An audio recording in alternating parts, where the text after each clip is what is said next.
everyone, and welcome back to Zalora Talks, the podcast where Asia's online fashion, beauty, and lifestyle destination comes alive. This is your host, Yasmine, and I hope everyone's doing really well and keeping it safe out there, wherever it is you're tuning in from. Now, if you're anything like me, the past 1 year of living most of my days at home has made me want to renovate and redecorate my house more than I have ever in my entire life. I mean, just last night, I spent 5 hours on Pinterest without even moving a single muscle except probably my fingers, looking at interior ideas. And I even downloaded an app to virtually change the colors of my living room walls. Honestly, I blame it on the endless stream of design inspiration on Instagram and me feeling a little bit down in the dumps for having to look at my plain white walls 24/7. But that's exactly it, isn't it? Now that life has been kept indoors most of the time, homes have become more than just a place where you have a good night's rest or binge watch the final season of Modern Family. If you haven't seen it, guys, please watch it. It's an extension of ourselves, actually. And in fact, a report by McKinsey states that the home is recast as the new coffee shop, new restaurant, and entertainment center, which is honestly quite true, seeing as how we've all swapped our social lives for being indoors. So with that in mind, on this episode of Zalora Talks, we'll be talking to some of the region's most creative personalities in the realm of interior design to help you make your home an extension of yourself. Joining us from the Philippines today is none other than renowned tastemaker Vince Oy. Now, for those of you who don't already know, Vince is one of the Philippines' most established creatives, having held the reins at Preview Magazine for quite some time before shifting his gaze to interior design. And yes, if that surname sounded familiar, his younger sister, Lorraine, was also on our podcast quite recently too. Also joining us today is, of course, founder of Singapore's Living DNA and interior designer, Denise Kaur. Now, Denise is a bit of a wild card. She was initially from the corporate world and, as fate would have had it, went into the world of interiors from a passion for travel and ended up establishing her own lifestyle empire within a span of 7 years. Bit of a fan of her seasonal rugs, I'm not going to lie, but without wasting any more time, please allow me to welcome Vince and Denise. Thank you guys for coming in today and joining us at Zalora Talks. How's everyone doing today? Thanks so much, Amy. Everything's really good. Really looking forward to this topic, which is so close to my heart. And likewise for Vince. Hey, what's up? How's it going for the Philippines? I'm good. Thanks for having me today. I'm excited to talk about, one of the things that I really, really love, which is design and interiors. So I'm excited to discuss everything under the sun. Yeah. I mean, you guys can't see this right now, but like where I am right now, my house, I've got like white walls. And then these two have got some really amazing backdrops, which is basically their homes. I can see like black walls and like emerald green kind of splash against like a Fornasetti like vase at the back or something like that. And like Denise has got like something looks like a bit like a de Gournay kind of wallpaper, but it's super tropical. And mine's just like plain white walls. So it's great times. We're going for a more minimalist feel. Yeah, I know. I don't know. I feel like I need you guys to come over to my house and just help me out a little bit. Because I feel like I need a bit of a swap from just white walls. I mean, I'm wearing a sweater and I'm blending into my background and you can see my head just like bobbling like across here. I need something different. Now, let's go straight into the questions. Safe to say last year, 2020 was the year of nesting as a trend. With most of our lives now spent indoors, how has our home evolved as an extension of ourselves? Vince, perhaps you want to go first? Well, I think with what has happened globally, we've learned to really embrace our homes more. I think for me, especially that I always go out, I hang out with my friends. I learned to appreciate my own personal space more. And I think that has made everyone invested into making, their own personal spaces beautiful because we spend most of our time now at home. So I think that is something that has really changed. I mean, most of my friends who weren't really into, taking care of their homes are now talking about buying plants, maybe, changing up the arrangement of their furniture, maybe even the act of just making dining an experience, I think is also something that a lot of people are, into right now. So I think that that's one of the changes that I've seen moving forward and being in this situation we're at right now. Yeah. What about you, Denise? Yeah, well, I'd pick up on what Vince has said about friends coming over and dining being suddenly the centerpiece of the home. And also, I like the question that you put as nesting as a trend, because I'm an introvert, so I have always spent most of my time at home. I like spending the weekends relaxing, but I think what really changed is that we started hosting a lot more. Like our culture in Singapore, when we meet friends, we usually go out and have a meal together, right? But this time during the pandemic, we would have to meet inside the house. And then what I realized is, hey, I only have plates enough for my immediate family. And we only have 2 wine glasses, one for me and my husband. No. It's quite exciting now that when we think of furnishing our home and furnishing our kitchen or our dining, we also think of the people closest to us, like our friends and relatives, the people we expect to see at home more often, and make space for them or give consideration to what they would need when they're with us. So it's rather a nice, thoughtful expansion of ourselves, as you put it. Yeah, I mean, honestly, now that we're all living indoors or even meeting up indoors, right? Sometimes I feel like, oh, I should really change up my house or put some really nice finishing touches to my house just because my friends are going to be coming over. I want to impress them. I also want to show my friends what, my personality is like, or even if it's someone who's not close to me. I'm not saying it's a Tinder date. But you know what I mean? It's always a personality aspect when it comes to your home, and also a little bit of yourself into different corners of the house. If you're a maximalist like yourself, Vince, and maybe even Denise, I can see you're perhaps a little bit of a maximalist yourself. But for me, I'm a bit of a minimalist. I would like to have some stark corners here and there with a bit of a color, just because I don't know, I like to have something that spices up my life a little bit.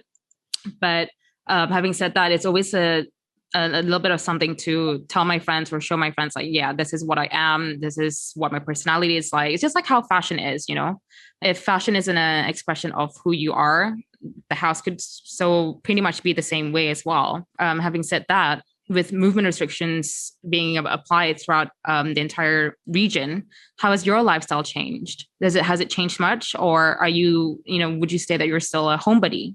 So I think what also really changed, as you said, is that we have recognized more than ever that it's so important for inside and outside to be in sync. So our personalities need to be reflected in our environment.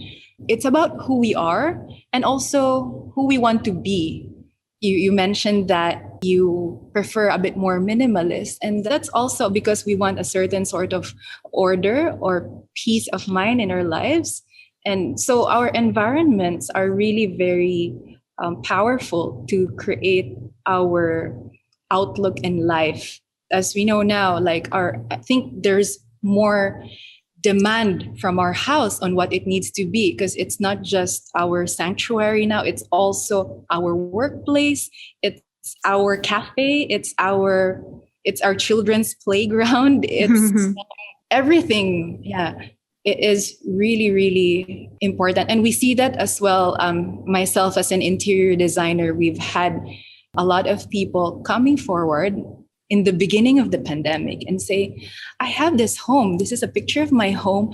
And I know something's missing. I don't know what it is, but I know there's something that needs to be in there. And I thought that's rather nice because it shows that this home furnishing, home beautifying is not only a trend, but it's also something very innate, something very instinctive that we actually really need, because whether or not we're dictated by outside trends, people have come forward and realized that we need to carve the environment that is more us. Yeah. Vince, would you like to add on? Yeah, I agree with Denise. I think that, with all these restrictions, it has created a balance in our lives. I mean, me as a creative in Manila, it made me realize that you can be creative in every aspect of your life. Like when it, not just in work, but like when you're, simply preparing a meal for like me and my partner, maybe, or, like rearranging your room, maybe. I feel like we are more rounded, I guess. I guess a lot of people have been discovering that because we share the same space where we work and where we retire, it's more or less sort of realizing that you can actually take good care of both things, give attention to both things. Like before I used to like go to work and be so busy. I always end up going home and just like sleeping or like watching Netflix and then sleep. And then you realize that there's actually so much more to it, and then it makes you appreciate also the space that you breathe in. Mm-hmm. And if you think about it, we spend, our time at our place like intensely, like for long, long, long hours now in the pandemic, right? So I think that has changed for a lot of people. And I would say personally, like especially with the restrictions of travel, I find that reading books gets you to, relive your travels maybe, or it creates a sense of fantasy as well. Like me, I love traveling. And now that I can travel, I catch up on my books. Like, for example, like right now, I'm rereading all the Met Gallery exhibits that I've been to and just reliving all those, fond fashion memories. And I think that has helped me also, I guess you'd say, cope with what's been happening. Gives you a sense of break, or at least a sense of travel, as you may say, in the form of just reading. So I think we everyone's constantly finding, I think their form of adventure within indoors, which is, I think, is a good thing. Yeah, which is funny because I actually came across a report by Y Pulse, and it says how millennials are becoming more of a hermit. And I quote, since 2004, 2005, young adults have spent the equivalent of 3.3 and 11.3 more days at home. So in other words, it's like saying that young adults are spending between 79 and 270 fewer hours away from home each year doing different activities.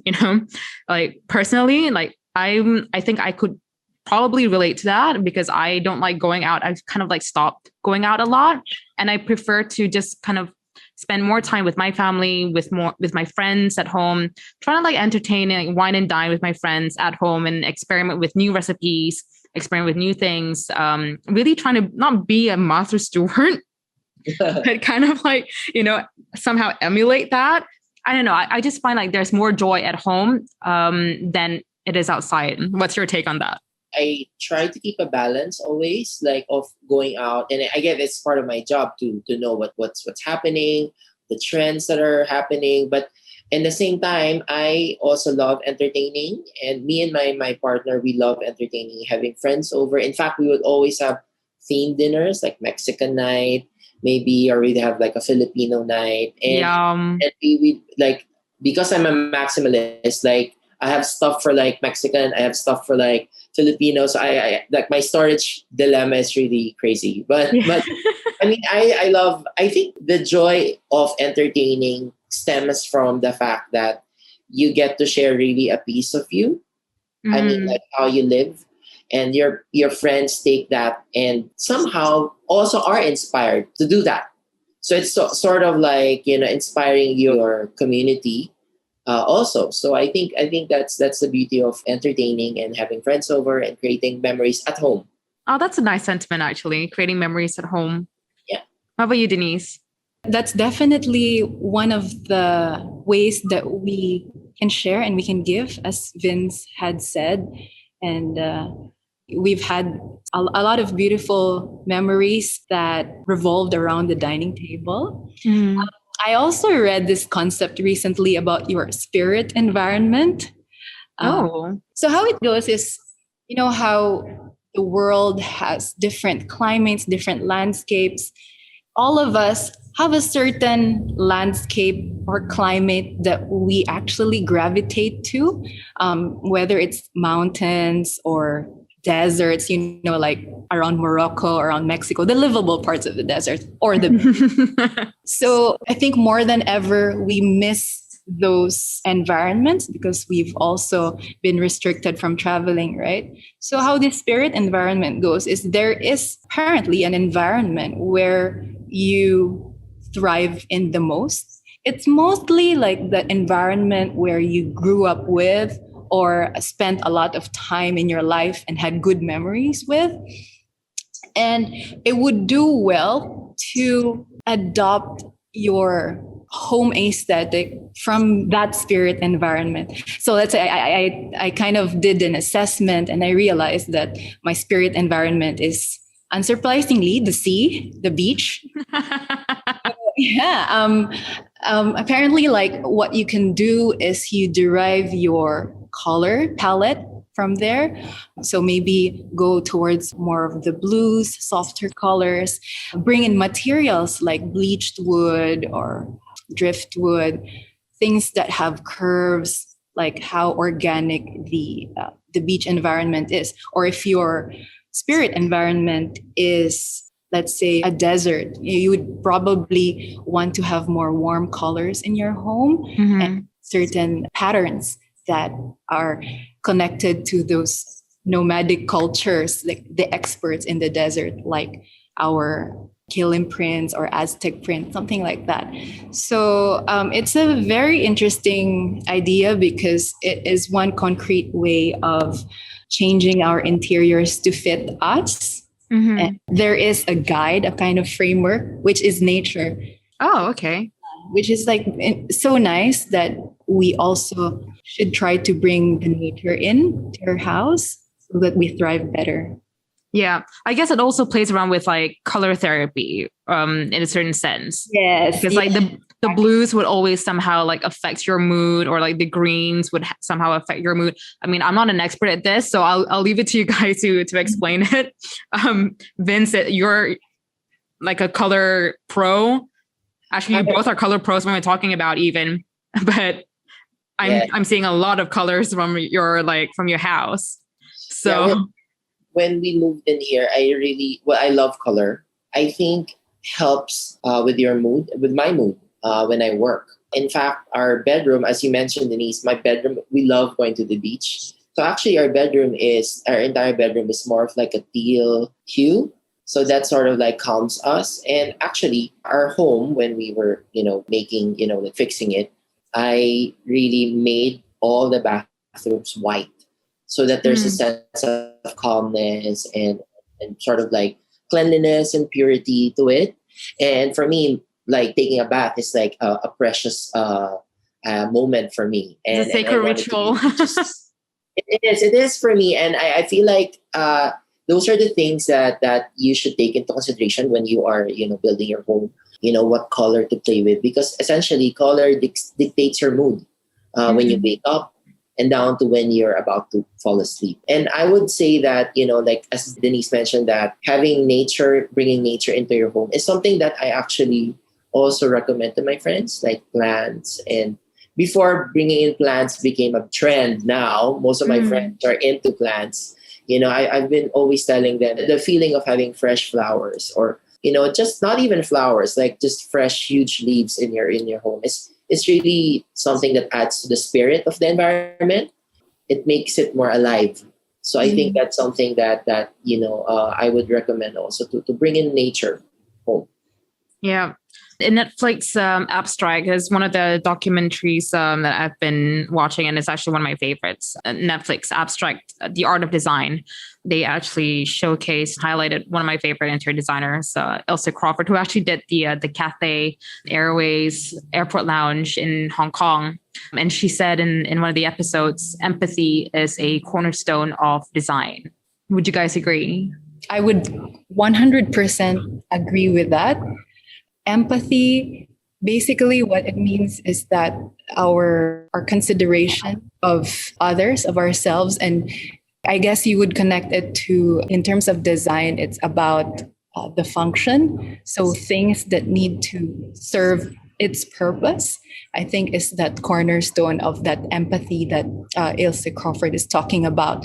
From my time over the years with the artisans, I learned that most of these beautifully crafted home decor or objects were originally created for a certain purpose, a certain function, like vases are meant to hold the flowers.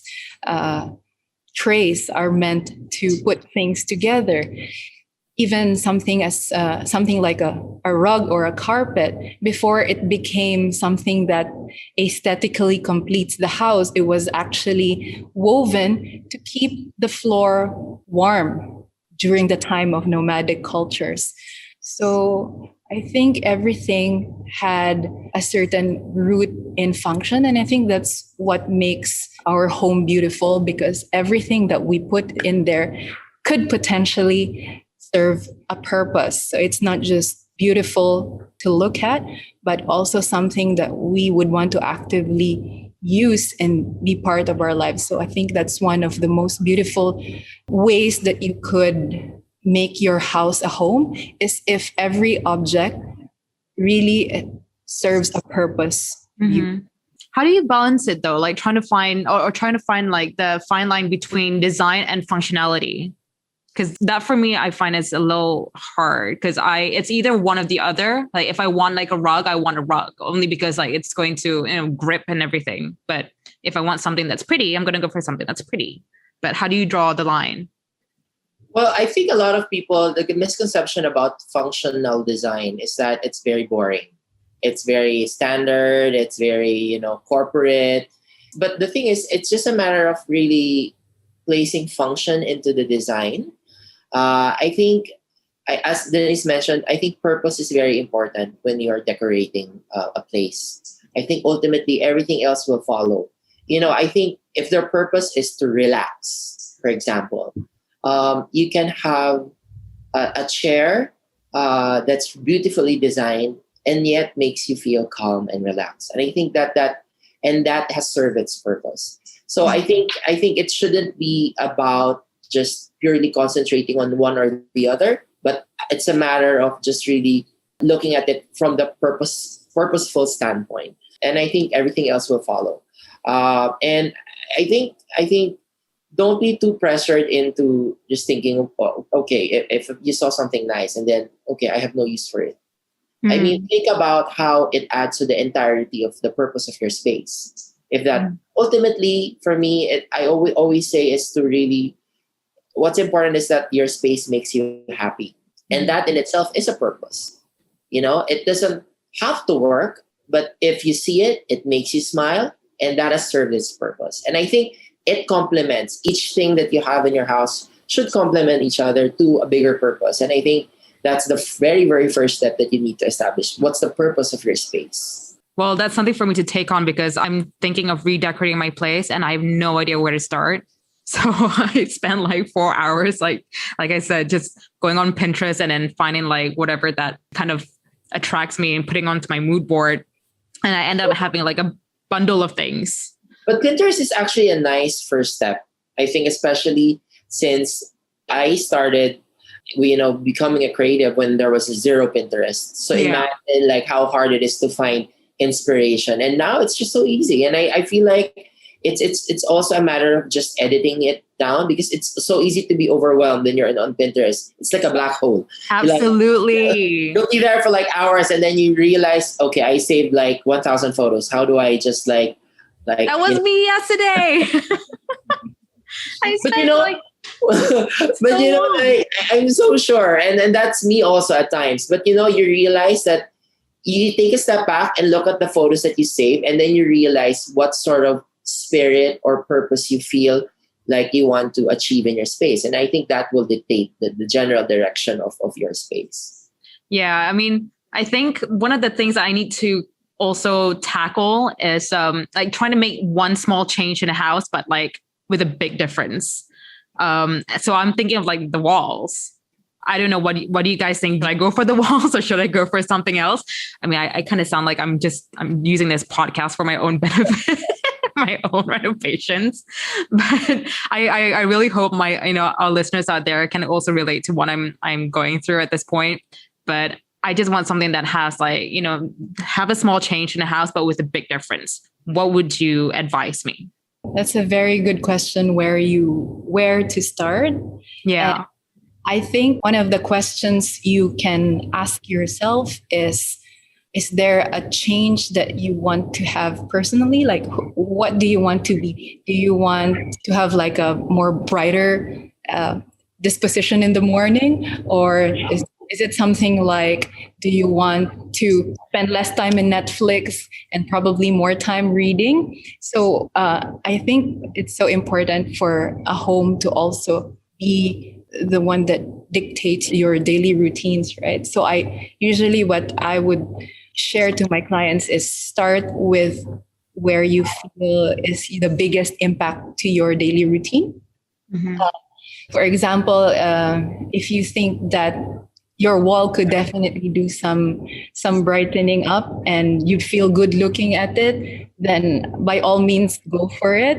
I think in itself, your inner desire to see some change is really like enough for you to start.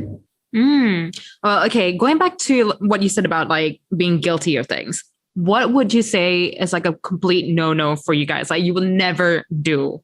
Well, you know what? Actually, because I came from a fashion background, I used to work for a fashion magazine, right?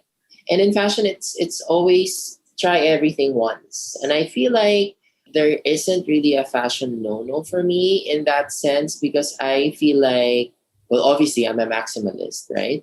So I have so many different like design, I think, elements in my place. So I don't know. It's such a hard question actually, because I think at this point I feel like, you know how when it's a design aesthetic is too quirky and too like kiddie, I think that's something that I won't maybe dwell in so much. Mm-hmm.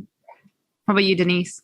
I have kids at home, and one of the main considerations is their safety. So what I tried to do instead of baby proofing certain furniture is, in fact, I deliberately chose pieces that are curved, that have rounded corners. So we have like curvy sofas, a curvy coffee table, a round dining table. I think there is no boundaries to what you could do. And instead of seeing it as a hindrance, like, oh, I have kids, I can't have beautiful things. Actually, you should think about how you can still make a space safe and that's not breakable, and yet you still express your style. So I think we all have our own constraints. Maybe you have a space limit, or maybe you don't have a lot of natural light. That's when you bring in more lamps and more candles. So, let that limitation or that hindrance be your strength and be what makes your house different. Just like how when we dress, we think about what are our best features, what is our body shape, and we try to emphasize what's good and try to pull the attention towards who we are best. Yeah, I think it's the same as dressing up and dressing your house. Yeah, speaking of limitations, I think one of the biggest limitations that we all have to consider is storage space. Vince, I know storage space is a bit of an issue for you, but how did you overcome it? Because I want to know, I probably have a lot of things too. I actually planned ahead because I know that I have so much stuff. So if you look at my place, it's actually more of camouflaging storage spaces. It's a storage space. This is a storage space too. See? No way. Oh my God. Okay. So guys, there's like a panel in Vince's, I want to say your studio, your office. My office, yes. Yeah, your home office. So it's got like this panel behind, which is like a detail. Right? Yeah. And it's like a hidden storage closet. Yes. For me, that's also one of the things that you need to plan ahead. And people tend to forget storage. They love, people go all out. "Oh, I love this chair. I love this couch." And then you realize you put together everything and then, okay, where am I going to store my plates? Where am I going to store my pillows, extra pillows, my candles, so I think storage is something that, like organization is also as important as the actual design process in itself. For me, when I was planning, it's again about camouflaging, spaces for storage. Even like in our dining place or our dining area, we have like 2 china cabinets and then a buffet. And then, it's about realizing that storage can actually look good. That storage doesn't have to be, the typical just square or like rectangular cabinet. For me, that's one of the things that people need to also consider. I think storage is really very important. I mean, for me, up to now, I think it's still challenging to create more storage. But yeah, I think that's really the formula to start with storage first. Yeah. Because, even under your couch can be a storage. So I think that in itself is like, especially if your space is, limited, that's when function, blends into design. When you actually, make sure that you have enough storage, but also at the same time that you maintain the design aesthetic that you want to. Empathy is a cornerstone of design. Quoting Ilsa Crawford. Now, going back to making small spaces big, Denise, how would you advise us to, especially apartment spaces, right? Well, most of us are living in apartments. How would you make small spaces big? There's a rule out there, which I think is really a misconception, that like if you have lighter walls, then that means your space will automatically feel bigger. Yeah, that's why I have white walls. Right. Yeah. But what tends to happen is that because unless we really pay attention to how we decorate it, sometimes it tends to have the space fall flat. So by all means, I would really recommend that if you feel like it's right to paint your walls or to add wallpaper, for example, it does change the way you feel about the space. So big or small, what's important is really how you feel inside it. Yeah. And sometimes it's the smallest of spaces that we actually gravitate to or feel the most comfortable in. I mean, that's why when we as kids, we always used to look for those nooks and crannies around the house, or we like to play house because we like to feel enveloped by our environment. So rather than focusing on how a small space can feel big, we should focus on how this space could feel cozier or better. Interesting.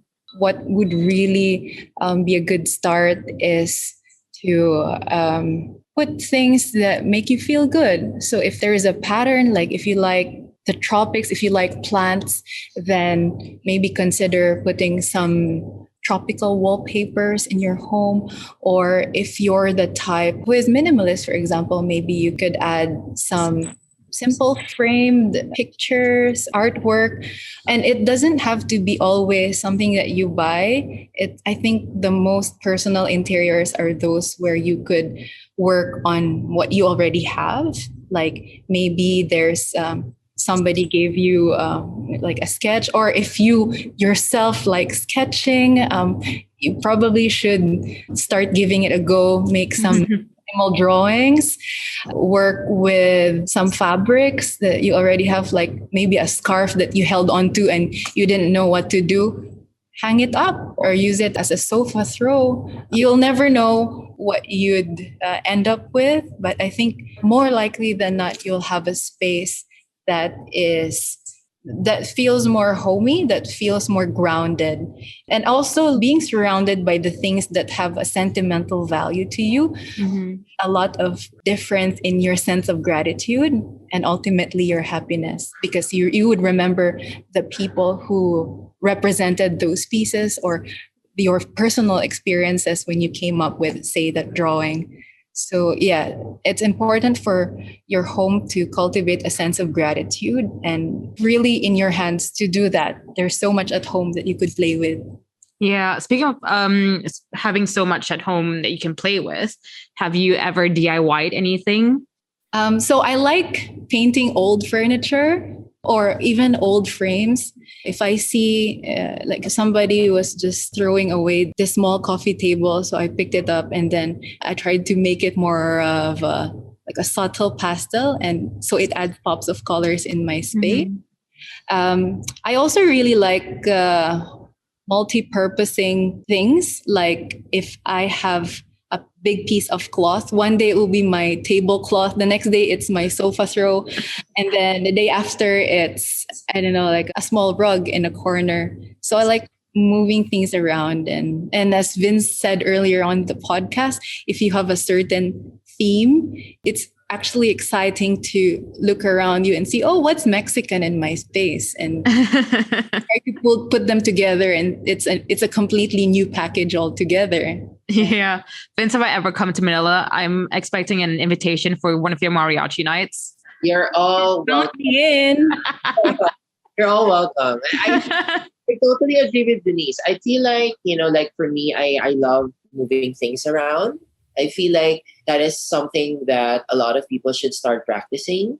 So then you realize that you don't need to really constantly buy new things. It's about really making good use of what you have and creating interesting vignettes. See, I love doing vignettes at home. And one time I would just use everything that in the kitchen to do a vignette. And I think that's something that people need to know, that you shouldn't limit yourself when it comes to design, as long as it makes you happy. And I think what's very, very important also, and what I learned also, is that the design process takes time.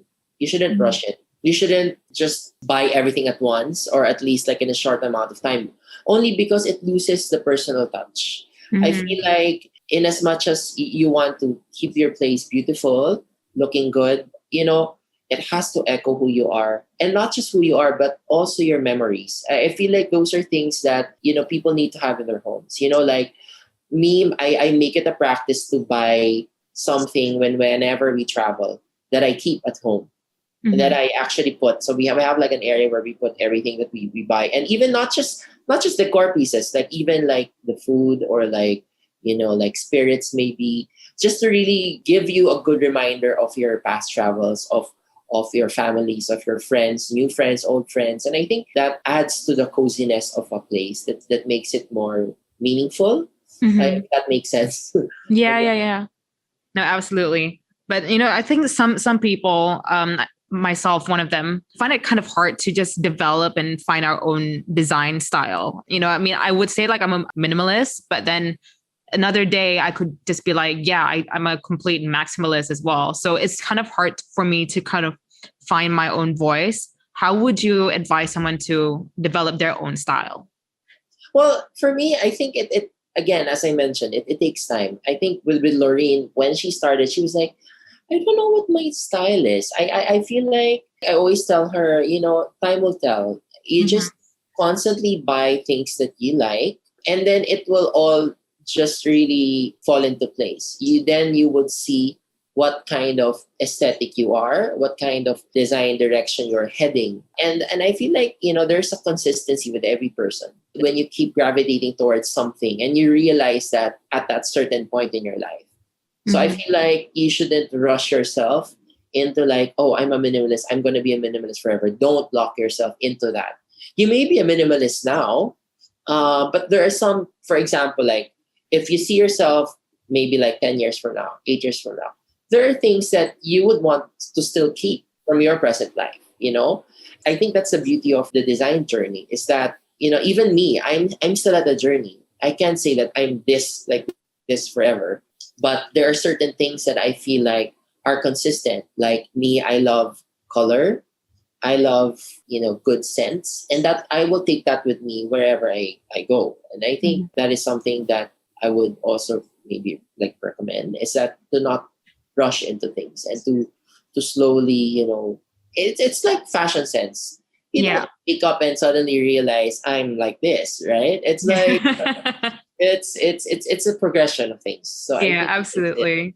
So I think that's a very beautiful way of Vince putting it. And I just wanted to share also that indeed it's about trusting the process, because I didn't really start with being in the creative industry. The home was an interest that I picked up when I got married, and then I started building a house, and I realized that I would want something that can make me happy and speaks more for myself. And from there on, I just really experimented around the house. Mm-hmm. Until now, I wouldn't say whether I'm maximalist or a minimalist. Am I boho or am I scandy? But it's really more of you trusting the process. Take a bit of time every single day doing just what feels good to you around the house, shifting things around, and let the years reveal what you really are. Yeah. I think that's a more original way of building your space. Yeah. I kind of like what you said about, having things around the house and then repurposing them, like reusing them in a different sense. I guess in a way, that's how sustainability can also come into play with interior design. How else do you think we can also have this sense of consciousness when it comes to decorating our homes? Well, for me, it's really I share pieces with my friends. We rotate and we share pieces, and I think that's one way of giving life to a friend's piece, and also allowing your piece to thrive in a different environment. I think that's also something that it's just the same as sharing clothes, swapping clothes. I think that that's something that we could practice more. Like for example, like me, I'm obsessed with dinnerware. So my both my sisters just borrow from me. And then if I need like things that I don't really have, I borrow from my sister. And I think that's something that I borrow from my mom. and and I think that's something that a lot of people also need to know, is that it's okay for you not to have a complete set of things. You can actually rely on your friends, your sister, your family, and you can sort of revolve things around. That's a good way for me of keeping the sustainability happening within, even just within your circle. I mean, and I think it starts from home, right? So for me, that's a practice that we've been doing. Yeah. What about you, Denise?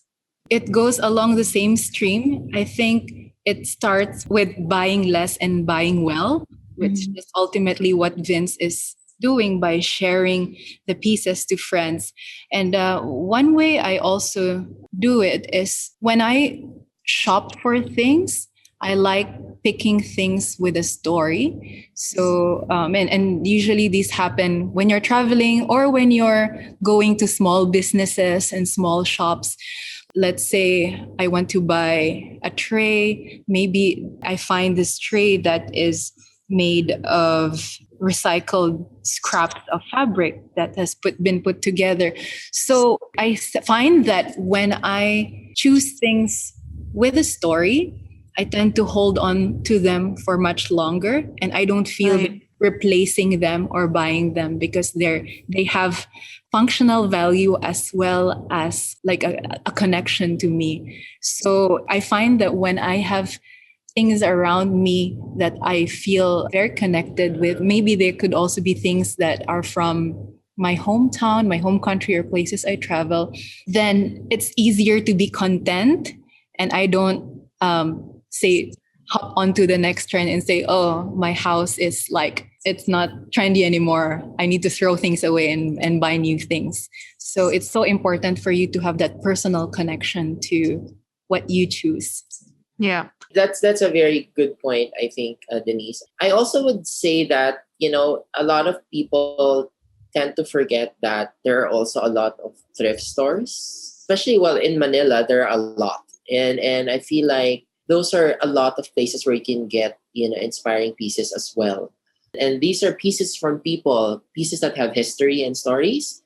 In Manila, there's also a huge market for custom furniture. What I used to do when we were fixing these spaces, I would go to a place and ask what pieces they have already, or are there any rejects? And then I would look at them and have them, tell them, hey, I want this piece. Can you just maybe like change this color? It's about, I think, also finding, use in things that people don't normally would look for. I think that's a good practice as well, and that's more sustainable. It's this the same with fashion. Like the secondhand market is very booming right now, and I think that is also can be mirrored into decor and furniture. Yeah, I think that there's more room for that. Yeah, absolutely. I've got one of my friends who she moved into a new place last year, and her rule is that it has to be thrifted or gifted. So anything or everything in her house has to be either or of those two things. And turns out her house was just one of the best places I've ever been to. It's the nicest, most coziest place to just hang out and have dinner with your friends. And maybe it's because of the stories that's been surrounded within the house itself. The house has a story to tell, which I find really incredible. And I didn't expect it. And I feel like it's okay to bring things with you. It's like people automatically think if they have a new place, they have to have new everything. And I think it's a common mistake. I feel like, it's okay to bring your old bed with you and maybe change a color, or the upholstery is also something that can do wonders. An existing sofa that you have will create a different look with just upholstery or even just pillows. I think those are things that I've had chairs with me for like 20 years, or like tables here that I still kept and just kept on, reupholstering. And I feel like those are things that again, invest in pieces that will last long so that you can keep repurposing them. Right. A little bit more bang for your buck in that sense. Thank you so much. That was really insightful and super fun to chat to you both today. This now afternoon, from morning to afternoon now. But it's been really great, such fun. We have to wrap up the podcast recording. Thank you so much, Vince and Denise, for coming on board and taking the time out of your crazy schedules for this episode. So it's really been such a great pleasure. To all of our listeners out there, if you've made it this far, which I hope you have, please don't forget to check out Vince and Denise's Instagram for some major and interior inspo. In fact, you might even spot a couple of Denise's pieces from Living DNA on Zalora too. Just saying, shameless plug. In the meantime, don't forget to subscribe to our Zalora Talks podcast on Spotify. And of course, follow Zalora on Instagram to keep up to date on upcoming episodes and some exclusive sound bites from our series. Until then, this is Yasmine signing off, and chat soon in our next episode, same time, same place, here at Zalora Talks. Bye. Thank you, guys. Thank you, Amy. Thanks, Amy. Thank you.